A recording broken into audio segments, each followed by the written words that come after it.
बच्चों, इस वीडियो में हम स्टार्ट करते हैं एक्सरसाइज 1.1 का क्वेश्चन नंबर फर्स्ट का फिफ्थ। देखिए क्वेश्चन क्या है। Relation R in the set A of human beings in a town at a particular time given by. मतलब हमारे पास में क्या दिया हुआ है, हमारे पास में एक सेट ए दिया हुआ है जिसके अंदर क्या है, ह्यूमन बींग्स हैं जो उस टाउन में रहते हैं, ठीक है। और उसके बाद हमारे पास कुछ रिलेशंस दिए हुए हैं। अब इन रिलेशंस में चेक करना है कि वो रिफ्लेक्सिव, सिमेट्रिक और ट्रांजिटिव है या नहीं है। चलिए तो हम स्टार्ट करते हैं। सबसे पहले तो हम क्या करेंगे, हम हमारा सेट ए लिख देते हैं। अब सेट ए में क्या दिया है यहाँ पे, तो सेट ए में आप देखिए यहाँ गिवन है कि set A of human beings in a town. मतलब सेट ए में क्या है, हमारे पास में ह्यूमन बींग्स है जो टाउन में प्रेजेंट है, तो उसको हम लिख देंगे कि हमारे पास सेट ए हो गया। आपने इसको नाम दे दिया सेट ए। इसके अंदर क्या होगा, तो उसको हम ऐसे समझने के लिए लिख देते हैं कि ह्यूमन, इसके अंदर क्या होंगे, जितने भी ह्यूमन बींग्स हैं, human beings in a town, उस टाउन में जितने भी ह्यूमन बींग्स रह रहे हैं वो हमारा सेट ए हुआ है, ठीक है। अब इसके बाद में क्या है, तो हम इसका फर्स्ट रिलेशन लिखते हैं ए, ओके। फिफ्थ का ए क्या दिया है रिलेशन, तो वो हम यहां लिख देते हैं रिलेशन आर। गिवन है x Y such that x and y work at the same place, कि एक्स और वाई एक ही जगह पे काम कर रहे हैं।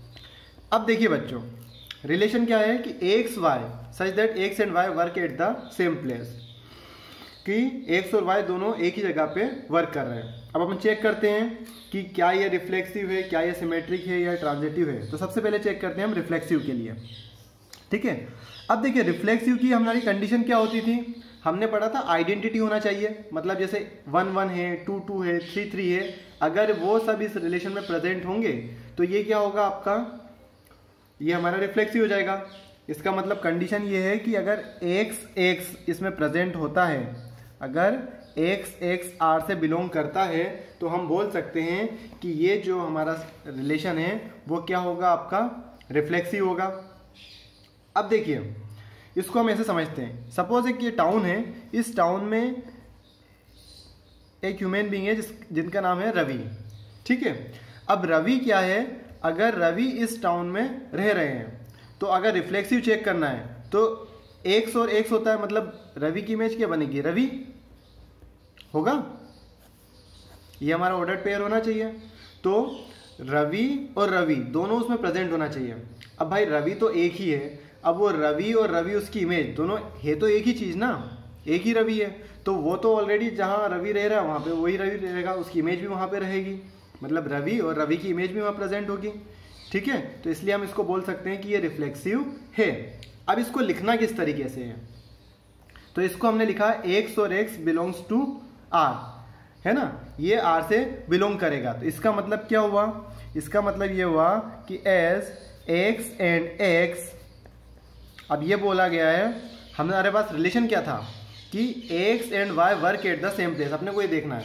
तो रवि अगर उस जगह पे काम कर रहा है तो उसकी इमेज भी वहां पे काम करेगी, ओके। रिलेशन तो ये था ना हमारा, x and y work at the same place, तो अगर रवि उस कंपनी में काम कर रहा है तो उसकी इमेज भी वहां पे काम करेगी। तो एज एक्स, अब उसको लिखेंगे कैसे, तो उसको इस तरीके से लिखेंगे as x and x work at the same place, दोनों एक ही जगह पे काम करेंगे, ओके। इसलिए क्या हो जाएगा, इसलिए हम बोल सकते हैं कि देयरफॉर आर इज रिफ्लेक्सिव। आई बात समझ में आपको। अब सेकंड हम चेक करते हैं सिमेट्रिक के लिए।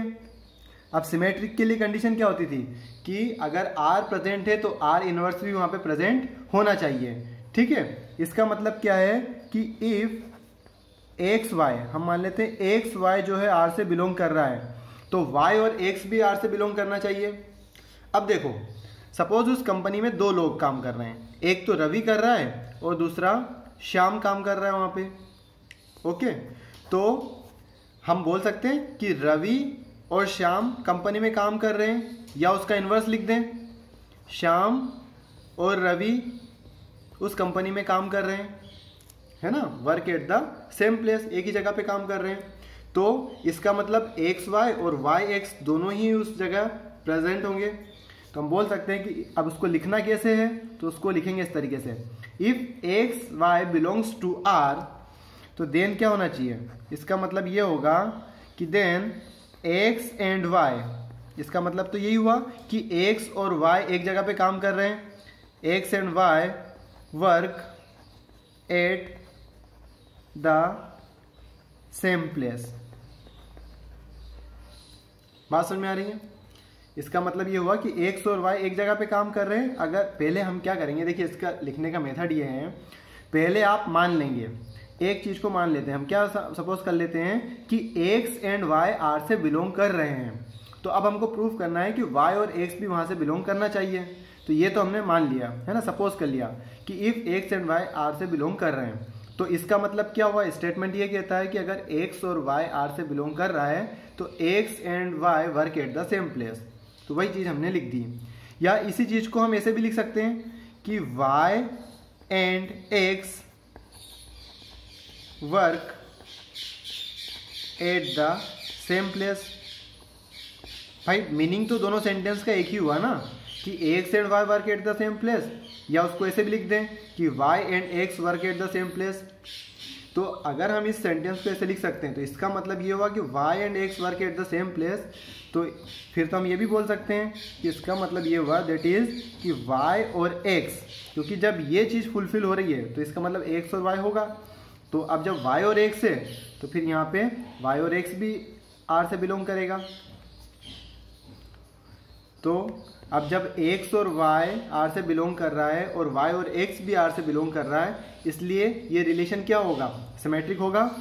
तो इसलिए हम बोल देंगे देयरफॉर r इज सिमेट्रिक। इसलिए r क्या हो जाएगा आपका, सिमेट्रिक हो जाएगा। अब नेक्स्ट चेक करते हैं हम ट्रांजिटिव के लिए। ठीक है, अब ट्रांजिटिव के लिए क्या होना चाहिए, हम मान लेंगे, अब इसमें वापस से हम सपोज करेंगे कि लेट, है ना, कि इफ एक्स वाई और वाई जेड, ठीक है, अब तीन मेंबर है हमारे पास में एक्स वाई और जेड। तो if x y and y z belongs to R, तीनों क्या हैं, आर से बिलोंग कर रहे हैं। मतलब कि एक कंपनी है उसमें तीन लोग हैं, राम श्याम, और दूसरा हो जाएगा, अगर हम ऐसा बोल दें कि रवि और श्याम दोनों जो है उस कंपनी में काम कर रहे हैं, एक जगह पे, एक ही जगह पे वर्क कर रहे हैं, और श्याम और रोहन दोनों जो है एक जगह पे वर्क कर रहे हैं। तो हम ये बोल सकते हैं कि रवि और रोहन भी वहाँ पे काम कर रहे होंगे। बात समझ में आ रही है ना? तो इसको लिखेंगे कैसे, if x and y and z belongs to R, अगर ये आर से बिलोंग कर रहा है तो इसका मतलब ये हुआ, अगर एक्स और वाई वहाँ काम कर रहा है तो x and y work at the same place. भाई जब एक्स एंड वाई इसमें बिलोंग कर रहा है, इसका मतलब ये हुआ x and y work at the same place. इसके साथ साथ एंड, अगर वाई और जेड भी वहाँ पे वर्क कर रहे हैं तो हम ये भी लिख सकते हैं कि and y and z work at the same place. Work at the same place. अब देखिए,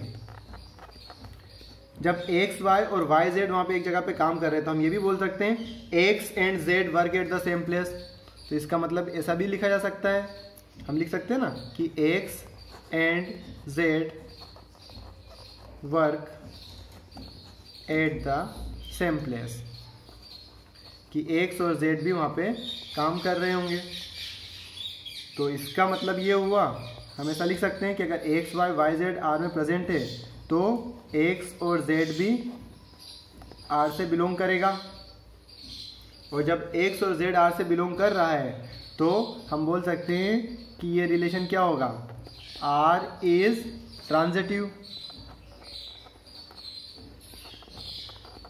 तो हम बोल देंगे कि आर हमारा क्या हो जाएगा, ट्रांजिटिव। ठीक है, तो ये आर हमारे रिफ्लेक्सिव भी हो गया, सिमेट्रिक भी हो गया और ट्रांजिटिव भी हो गया। नेक्स्ट क्वेश्चन है हमारा B. R is equal to x Y such that x and y live in the same locality. मतलब क्या रिलेशन दिया हुआ है, तो रिलेशन हमने यहाँ लिख लिया R is equal to x Y such that x and y live in the same locality. मतलब एक्स और वाई दोनों एक ही जगह पर रह रहे हैं। तो जैसा हमने प्रीवियस क्वेश्चन किया था ये भी सेम वैसा ही है। अब देखिए सबसे पहले चेक करते हैं हम रिफ्लेक्सिव के लिए। तो रिफ्लेक्सिव के लिए क्या होना चाहिए, एक्स जो है R से बिलोंग करना चाहिए। अब हम जैसे मान लेते हैं कि राम अगर एक लोकेलिटी में रह रहा है तो उसकी इमेज भी वहां पे रहेगी। ओके, जहां वो रह रहा है उसकी इमेज भी वहां पे प्रेजेंट होगी ही होगी। तो इसलिए क्या होगा आपका रिफ्लेक्सिव। अब इसको हम लिखेंगे कैसे, तो अब हम इसको जल्दी जल्दी लिखते जाते हैं कि हमको दिखाई दे रहा है क्लियरली, तो हम लिख देंगे क्लियरली एक्स एंड एक्स, क्योंकि एक्स और उसकी इमेज क्या होगी, एक्स होगी, दोनों ही सेम लोकेलिटी में रहेगा। Is the same human being, वो एक ही आदमी है। तो एक ही आदमी है तो क्या होगा, एक ही आदमी है तो वो तो जहां रह रहा है वहीं पे रहेगा। ओके, इसका मतलब ये हुआ कि एक्स और एक्स है तो एक ही व्यक्ति, तो वो कहां से बिलोंग करेंगे, आर से बिलोंग करेंगे। ठीक है, इसका मतलब क्या हो गया, देयरफॉर आर इज रिफ्लेक्सिव। अब सेकंड हम चेक करते हैं सिमेट्रिक के लिए। तो सिमेट्रिक के लिए अगर दो पर्सन है एक्स एंड वाई, वो अगर आर से बिलोंग कर रहे हैं तो वाई और एक्स भी बिलोंग करना चाहिए। तो उसको हम किस तरीके से लिखेंगे, हम सबसे पहले सपोज कर लेते हैं कि इफ एक्स वाई आर से बिलोंग कर रहा है, तो अगर एक्स वाई आर से बिलोंग कर रहा है तो उसका क्या मतलब हुआ, उसका मतलब यही हुआ ना कि x and y live in the same locality, हम बोल सकते हैं, क्योंकि यही हमारा रिलेशन है। तो इसी स्टेटमेंट को हम इस तरीके से लिख सकते हैं, y and x live in the same locality.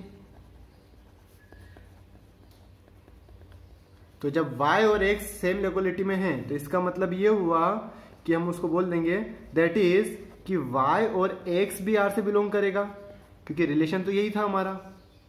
तो अगर ये एक्स वाई आर से बिलोंग कर रहा है और उसका इनवर्स वाई और एक्स भी आर से बिलोंग कर रहा है, इसलिए क्या होगा, इस रिलेशन को हम बोल सकते हैं सिमेट्रिक। तो therefore R is symmetric, R अपना क्या हो जाएगा, सिमेट्रिक हो जाएगा। अब नेक्स्ट हम चेक करते हैं ट्रांजिटिव के लिए। उसको भी किस तरीके से हम लिखेंगे, तो इफ हम सब मान लेंगे कि एक्स वाई और वाई जेड तीन एलिमेंट ले लेते हैं, ये क्या है, आर से बिलोंग कर रहे हैं। तो देखिए अगर एक्स वाई आर से बिलोंग कर रहा है तो क्या होगा स्टेटमेंट, यही होगा ना, x and y live in the same locality. फिर दूसरा क्या है, दूसरा हमारा पेयर है वाई जेड, तो क्या होना चाहिए, y and z live in the same locality. अब देखिए अगर एक्स वाई और वाई जेड एक ही लोकेलिटी में रहते हैं तो हम बोल सकते हैं कि वाई और जेड भी उसी लोकेलिटी में रहेंगे। तो इसलिए हम लिख सकते हैं कि x and z live in the same locality, हम ये भी बोल सकते हैं। और अगर एक्स और जेड उस लोकेलिटी में रहते हैं, ठीक है, तो इसका मतलब क्या हुआ, दैट इज एक्स और जेड जो है वो इस रिलेशन से बिलोंग करेंगे। और अगर x y y z R से बिलोंग कर रहा है और एक्स जेड भी आर से बिलोंग कर रहा है, तो इसका मतलब क्या होगा, ये रिलेशन क्या हो जाएगा आपका, ये ट्रांजिटिव हो जाएगा हमारा। Therefore R is transitive.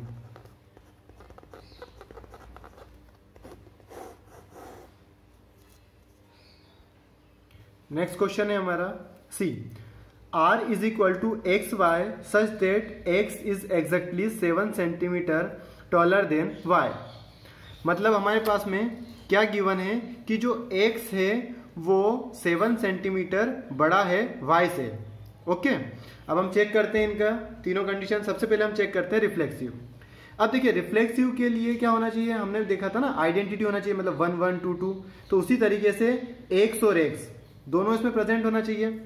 अब देखिए अगर एक्स और एक, अगर मैं यहाँ पे एक्स को देखता हूँ तो जितना बड़ा एक्स, सपोज ये एक्स की हाइट है, इतना ये एक्स है, तो अगला एक्स भी इतना ही होगा।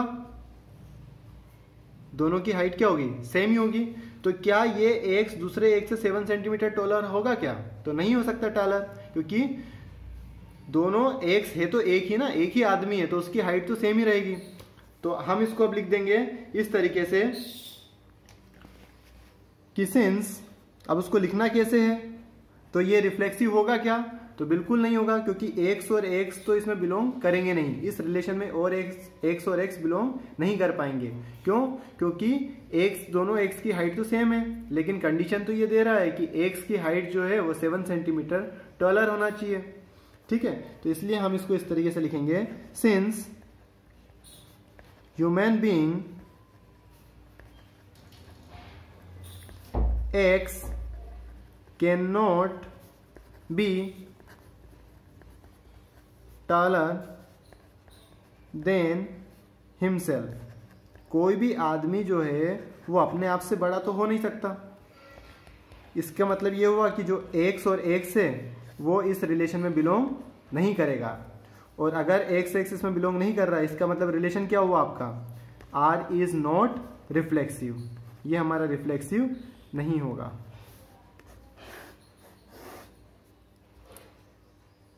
अब चेक करते हैं हम सिमेट्रिक। अब देखिए सिमेट्रिक के लिए क्या होता है, एक्स वाई प्रेजेंट है तो वाई जेड भी प्रेजेंट होना चाहिए। तो सपोज ये एक्स है, ओके, हम मान लेते हैं कि एक्स वाई प्रेजेंट है, उसको ऐसे बना देते हैं कि ये जो एक्स है ये 7 सेंटीमीटर टॉलर है, बड़ा है वाई से। ओके, ये इस रिलेशन में बिलोंग कर रहा है। तो क्या इसका उल्टा हो सकता है क्या, कि y जो है वो 7 सेंटीमीटर इस एक से बड़ा हो, तो भाई जो चीज़ छोटी है वो तो छोटी रहेगी ना, उससे बड़ी कैसे हो सकती है, नहीं हो सकती है। तो इसलिए ये रिलेशन भी हमारा सिमेट्रिक नहीं होगा। तो अब इसको हम किस तरीके से लिखेंगे, तो हम मान लेते हैं कि लेट, हमने माना कि एक्स वाई आर से बिलोंग कर रहा है, तो अगर हम ये शो कर पाए कि y एक्स आर से बिलोंग करेगा तो ये सिमेट्रिक होगा, लेकिन अब हम ये शो ही नहीं कर पा रहे हैं ना, तो इसलिए हम कैसे लिखेंगे।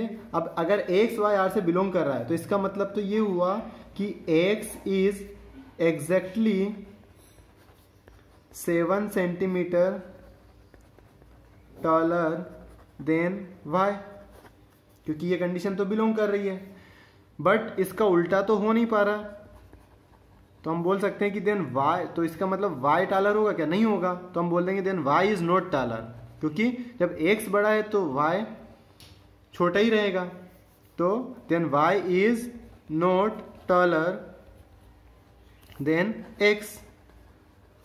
अब ये इस कंडीशन को, इस रिलेशन को फुलफिल कर ही नहीं पा रहा है, इसलिए हम बोल सकते हैं कि जो y और x हैं वो इस रिलेशन R में बिलोंग नहीं करेगा। ओके, तो जब एक्स वाई और उसका इन्वर्स उसमें नहीं आ रहा है तो इसलिए रिलेशन क्या होगा, सिमेट्रिक नहीं हो पाएगा। Therefore R is not symmetric.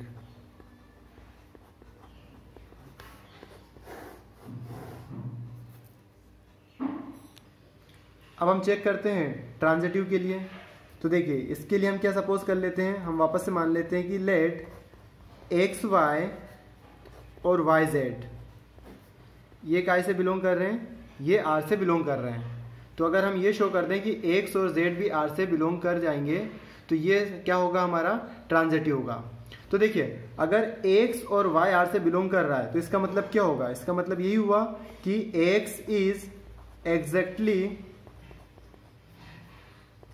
7 centimetre taller than y, कि एक्स हमारा 7 सेंटीमीटर बड़ा हुआ है, और साथ में अब वाई जेड भी आर से बिलोंग कर रहा है, तो इसका मतलब क्या हुआ कि y is exactly 7 centimetre taller than y. कि जो y है वो taller than z, वो जो y है वो 7 सेंटीमीटर z से बड़ा है। अब देखिए, अब हमारे पास ट्रांजिटिव के लिए क्या होना चाहिए, x और z भी इसमें बिलोंग करना चाहिए। अब x जो है y से 7 सेंटीमीटर बड़ा है और y z से 7 सेंटीमीटर बड़ा है, तो इसका मतलब क्या हुआ, ये जो x है ये तो z से 14 सेंटीमीटर बड़ा हो गया ना। जैसे कि यहाँ पे ये x जो है y से 7 सेंटीमीटर बड़ा है, okay.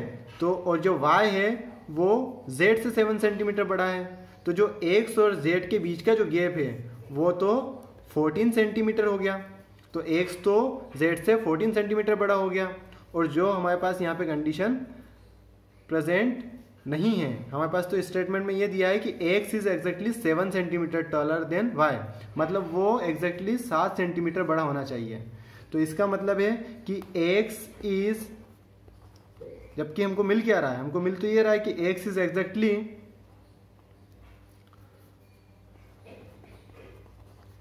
14 centimetre taller then z। ये तो z से 14 सेंटीमीटर बड़ा हो रहा है, इसलिए x और z इस रिलेशन में बिलोंग नहीं करेंगे। That is x z does not belongs to r, ये r से बिलोंग नहीं करेंगे, इसलिए हमारा रिलेशन क्या होगा, therefore r is not transitive, इसलिए ट्रांजिटिव नहीं होगा। तो देखिए ये रिलेशन ना रिफ्लेक्सिव है, ना सिमेट्रिक है, ना ट्रांजिटिव है। अब नेक्स्ट क्वेश्चन है हमारे पास डी, उसमें रिलेशन दिया है r is equal to x Y such that x is wife of y, कि x जो है y की वाइफ है। अब चेक करते हैं हम, तो सबसे पहले हम चेक करेंगे रिफ्लेक्सिव। तो देखिए रिफ्लेक्सिव के लिए क्या कंडीशन है कि x और x इसमें प्रेजेंट होना चाहिए। अब देखिए, क्या कोई भी व्यक्ति अपने आप की पत्नी हो सकता है, खुद की वाइफ हो सकता है, तो नहीं हो सकता है ना। तो x is not wife of her self, उसकी वाइफ नहीं हो सकता, इसलिए x और x इससे बिलोंग नहीं करेगा। तो सिंस आप उसको लिखेंगे किस तरीके से, तो आपको इस तरीके से उसको रिप्रेजेंट करना है, since x can not B wife of her self, है ना, x अपने आप की पत्नी तो हो नहीं सकता, इसलिए क्या हो जाएगा आपका, x और x does not belongs to r, है ना, इसलिए x और x r से बिलोंग नहीं करेगा। और अगर ये r से बिलोंग नहीं करता है तो आपका रिलेशन क्या होगा, therefore r is not reflexive.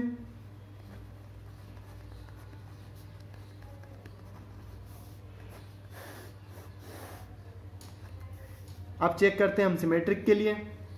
अब सिमेट्रिक के लिए क्या है, तो सबसे पहले हम क्या सपोज करते आ रहे हैं, हम मान लेंगे लेट कि एक्स वाई जो है वो r से बिलोंग कर रहा है, ठीक है। तो अगर एक्स वाई r से बिलोंग करेगा तो इसका मतलब क्या होगा, यही होगा कि x is wife of y, x जो है y की वाइफ है। अब क्या उसका उल्टा लिख सकते हैं क्या, y is wife of x, तो ये तो हो नहीं सकता, तो हम उसको नहीं बोल सकते कि y जो है x की वाइफ है। तो उसको कैसे लिखेंगे हम, तो y is not the wife of x, y जो है x की वाइफ नहीं होगी। अब जब y x की वाइफ नहीं है तो इसका मतलब है कि ये जो रिलेशन है वो ये फुलफिल कंडीशन नहीं कर रही है। तो इसका मतलब ये कि जो y और x है वो इस रिलेशन से बिलोंग नहीं करेगा। और जब ये इस रिलेशन से बिलोंग नहीं कर रहा है, जब एक्स वाई और उसका इन्वर्स यहाँ पे प्रेजेंट नहीं है, तो इसलिए ये रिलेशन सिमेट्रिक भी नहीं होगा। तो हम बोलेंगे therefore R is not symmetric, कि आर हमारा सिमेट्रिक नहीं है।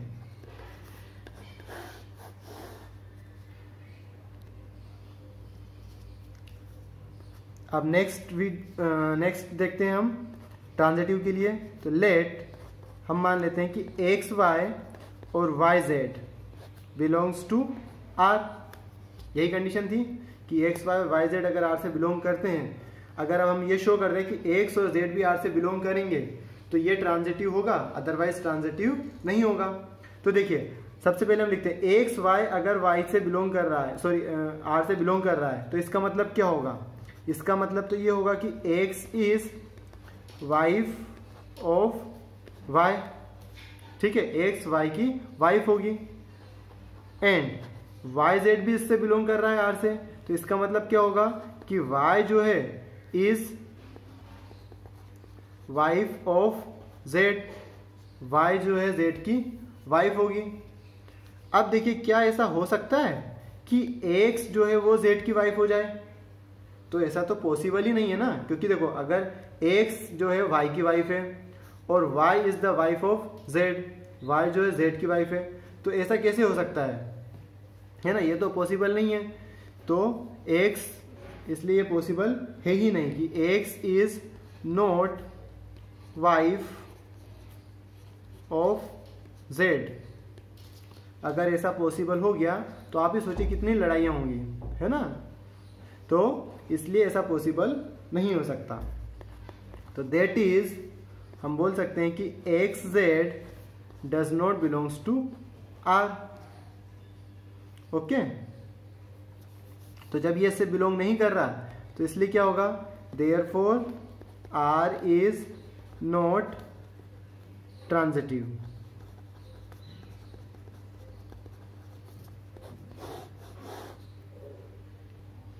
Next question E. अब देखिए यहाँ पे रिलेशन क्या गिवन है? रिलेशन आर गिवन है x Y such that X is father of Y. X क्या है?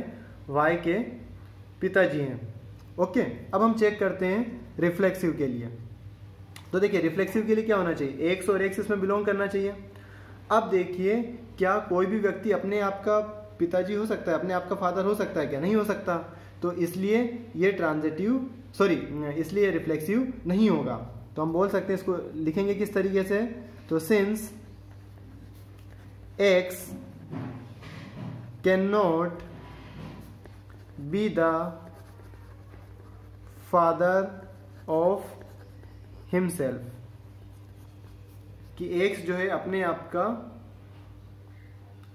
फादर नहीं हो सकता है, इसलिए दैट इज x और x does not belongs to R. Therefore, R is not reflexive.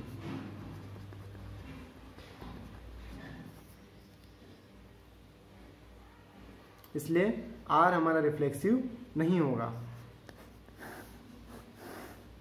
अब सेकंड हम चेक करते हैं सिमेट्रिक के लिए। तो इसके लिए हम क्या मानेंगे? सपोज वही जैसे हम अभी तक करते आए हैं, let x y belongs to R. X y कैसे बिलोंग कर रहे हैं? आर से बिलोंग कर रहे हैं। तो इसका मतलब है कि वाई एक्स अगर आर से बिलोंग कर जाएगा तो ये सिमेट्रिक होगा। अब देखिए अगर एक्स वाई आर से बिलोंग कर रहा है, इसका मतलब क्या हुआ कि x is father of Y. X क्या है? वाई के फादर हैं। बट क्या, अब देखिए क्या कभी बेटा बाप बन सकता है क्या? नहीं हो सकता, है ना? सिर्फ मूवी में ऐसा हो सकता है, लेकिन रियल लाइफ में ऐसा नहीं होता। इसलिए y can not be the father of x. Y जो है एक्स का फादर नहीं हो सकते, इसलिए जो है वाई एक्स इस रिलेशन से बिलोंग नहीं करेगा, does not belongs to R. और जब ये इसको बिलोंग नहीं कर रहा है तो इसलिए क्या होगा कि एक्स वाई और वाई एक्स यहाँ पे बिलोंग नहीं कर रहे हैं आर से, इसलिए R is not symmetric. R हमारा सिमेट्रिक नहीं होगा। अब हम चेक करते हैं ट्रांजिटिव के लिए। तो ट्रांजिटिव के लिए भी हम सपोज कर लेते हैं कि लेट एक्स वाई और वाई जेड ये दोनों आर से बिलोंग कर रहे हैं, ठीक है? तो अब देखिए एक्स वाई अगर आर से बिलोंग करेगा तो क्या होगा? तो एक्स वाई अगर आर से बिलोंग करता है तो x is father of Y. X जो है वाई के फादर होंगे, है ना? और अगर वाई जेड भी आर से बिलोंग करता है तो होगा कि y is father of z. अब देखिए अगर एक्स वाई के फादर हैं और वाई जेड के फादर हैं, मतलब सपोज मैं यहां मान लेता हूं ये एक्स हो गए, ये वाई हो गया, एक्स वाई के फादर हैं और वाई जो है जेड के फादर हैं। तो आप देखिए रिलेशन क्या हुआ, एक्स और जेड के बीच में हमको रिलेशन पता करना है। तो एक्स और जेड के बीच में क्या रिलेशन हुआ कि एक्स तो ग्रैंड फादर हुए ना, जेड के फादर तो नहीं हुए, ग्रैंड फादर हुए, इसलिए एक्स और जेड इस आर से बिलोंग नहीं करेगा, क्योंकि यहाँ पे कंडीशन क्या है कि एक्स जो है वो फादर होना चाहिए वाई का, ग्रैंड फादर नहीं होना चाहिए। लेकिन यहाँ पे तो क्या है, एक्स और जेड के बीच में जो रिलेशन बन रहा है वो ग्रैंड सन और ग्रैंड फादर का बन रहा है, इसलिए हम बोलेंगे कि x is not the father of z। x जो है वो z के फादर नहीं है। तो अगर x z के फादर नहीं हुए तो इसका मतलब क्या हुआ, तो उसका मतलब ये होगा कि x और z जो हैं वो आर से बिलोंग नहीं करेंगे। अब x y y z R से बिलोंग कर रहे थे, लेकिन एक्स जेड आर से बिलोंग नहीं कर रहा है, तो इसका मतलब ये रिलेशन ट्रांजिटिव नहीं होगा। Therefore R is not transitive.